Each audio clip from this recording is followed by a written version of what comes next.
नमस्कार दोस्तों, स्वागत है आप सभी का एक बार फिर से आपके अपने इस चैनल पर।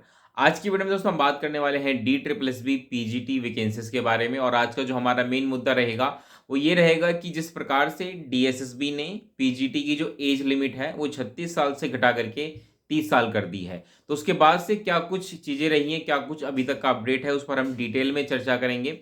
देखिए, इस पर मैंने लगभग 1 महीने पहले वीडियो बनाई थी, जब मैंने आपको बताया था कि किस प्रकार से डीएसएसबी ने एज लिमिट घटा दी है और उसके सारे एंगल्स जो भी दृष्टिकोण थे, सब पर हमने विस्तृत रूप से चर्चा की थी। लेकिन उसके बाद से मैंने कोई वीडियो नहीं बनाई। इसका मतलब ये नहीं कि मेरे पास कोई इन्फॉर्मेशन नहीं थी उस चीज़ को लेकर के, मेरे पास अपडेट थी। लेकिन कुछ बड़ी इन्फॉर्मेशन, कुछ ऐसा बड़ा न्यूज़ जो आपके लिए इम्पोर्टेंट हो, वो मुझे मिल नहीं रही थी। तो मैंने सोचा कि इस पर अभी वीडियो नहीं बनाना चाहिए। लेकिन फिर भी बार-बार, क्योंकि आपके द्वारा मुझसे ये प्रश्न किया जा रहा था कि सर कोई अपडेट दीजिए, डीएसएसबी की जो वैकेंसी आई है पीजीटी की, उसको लेकर के क्या कुछ चल रहा है, उस पर अपडेट दीजिए। तो ये सारी बातों को ध्यान में रख कर के मैंने ये जो है ये वीडियो बनाई है, और जो कुछ भी अभी तक हुआ है उस पर हम थोड़ा विस्तृत रूप से चर्चा करेंगे। देखिए, हम सभी जैसा कि जानते हैं कि लगभग 30 या 31 जनवरी को डीएसएसबी ने पीजीटी की वैकेंसीज पब्लिश की थी, और उस वैकेंसीज में मुख्य रूप से 2 बड़े बदलाव कर दिए गए थे।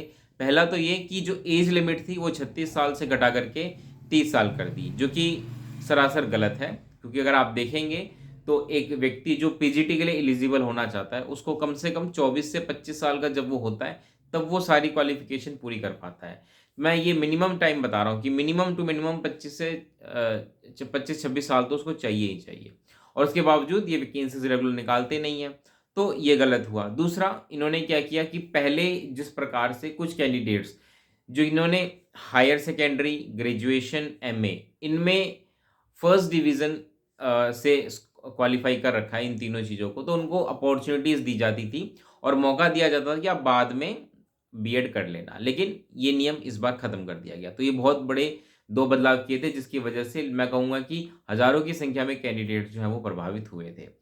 अब दिल्ली में आप सभी जानते हैं कि चुनाव भी हैं, तो जब ये वैकेंसीज़ आई तो लोगों को ये उम्मीद थी कि जैसे ही इसकी एप्लीकेशन स्टार्ट होगी, लगभग 15 या 16 जनवरी से इसके एप्लीकेशन स्टार्ट हुए थे, तो लोगों को ये उम्मीद था कि हाँ भाई, उस वक़्त तक शायद डीएसएसबी कुछ करेगी, तो लोग शांत थे। लेकिन डीएसएसबी ने इसको लेकर कुछ नहीं किया।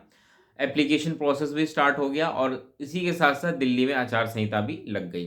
दिल्ली में 5 फरवरी को इलेक्शन है, और उससे पहले दिल्ली में किसी भी प्रकार की चीज़ें नहीं हो सकती हैं। मतलब अगर आप सोचें कि हम इसको लेकर के धरना प्रदर्शन करें या कुछ करें, तो वो अभी नहीं किया जा सकता, क्योंकि दिल्ली में क्या है, आचार संहिता लागू है, इलेक्शन होने हैं। तो इन सब चीज़ों को ध्यान में रखते हुए अभी तक कुछ बड़ा तो हुआ नहीं है, लेकिन क्या कुछ हुआ है उस पर मैं आपको बताता हूँ। देखिए, इसको लेकर के कुछ लोग एलजी हाउस भी गए थे।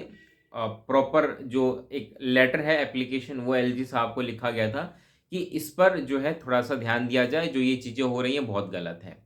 इसके अलावा बहुत सारे लोगों ने ट्विटर पर कैंपेन भी चलाया था कि भई अ, जिससे कि सोशल मीडिया के थ्रू सभी सरकारों का या बाकी लोगों का ध्यान इस तरफ आए। लेकिन दिक्कत क्या है कि जो भी चीज़ें अभी तक हुई हैं, चाहे वो एलजी हाउस जाकर उनको एप्लीकेशन देना हो या ट्विटर पर कैंपेन चलाना हो, वहाँ पे जो सबसे बड़ी कमी देखी गई थी वो थी संख्या बल की कमी। अब संख्या बल जब कम होगा तो सीधी-सी बात है, आपकी सुनवाई नहीं होती है। और इसका सबसे बड़ा कारण क्या है कि बहुत सारे लोग आपसे जुड़े नहीं हैं, और जो सचमुच में जुड़े भी हैं तो एक्टिवली पार्टिसिपेट करते नहीं हैं। उनको लगता है कि बाकी लोग उनके लिए कुछ कर देंगे तो वो अपने आप उनके लिए भी फ़ायदा रहेगा। मतलब अगर कोई व्यक्ति कोर्ट में जाता है और केस कर देता है, तो उससे फ़ायदा उनका भी होगा। ये एक थोड़ी-सी मानसिकता होती है, जिस वजह से लोग नहीं जुड़ पाते, ठीक है? तो अभी तक ये चीज़ें हुई हैं। इसके अलावा कोर्ट केस की अगर मैं बात करूँ, तो देखिए, कोर्ट केस को लेकर के मुझे जहाँ तक इन्फॉर्मेशन मिली थी, तो इस पर कुछ लोग कोर्ट केस करने की बात कह रहे थे। लेकिन मेरे पास इसको लेकर 100% इन्फॉर्मेशन अभी तक नहीं है, क्योंकि इस पर अभी तक कोई सुनवाई हुई नहीं है कोर्ट में कि भई पीजीटी की एज लिमिट को लेकर कुछ किया जाए। तो इसके लिए अभी तक कोई 100% ऑथेंटिक इन्फॉर्मेशन नहीं है कि भई इस पर केस हुआ है या नहीं हुआ है। लेकिन अगर कुछ ऐसी इन्फॉर्मेशन आएगी तो वो भी मैं आपको समय-समय पर दे दूँगा। तो अभी तक क्या कुछ हुआ है वो मैंने आपको बता दिया है, लेकिन सबसे बड़ी दिक्कत ये है कि जब तक आप सभी लोग एकजुट होकर के अपनी आवाज़ नहीं उठाएँगे, तब तक बात नहीं बनेगी, और इसका सिर्फ़ और सिर्फ़ एकमात्र रास्ता है, ध्यान रखिएगा, कोर्ट। कोर्ट के थ्रू ही कुछ होगा। लेकिन अगर आप सोचें कि भई हम किसी पॉलिटिकल पार्टी को अपनी प्रॉब्लम लेकर जाएँ, या हम एलजी हाउस चले जाएँ, तो वहाँ जाने का देखिए कोई बड़ा फ़ायदा होगा नहीं।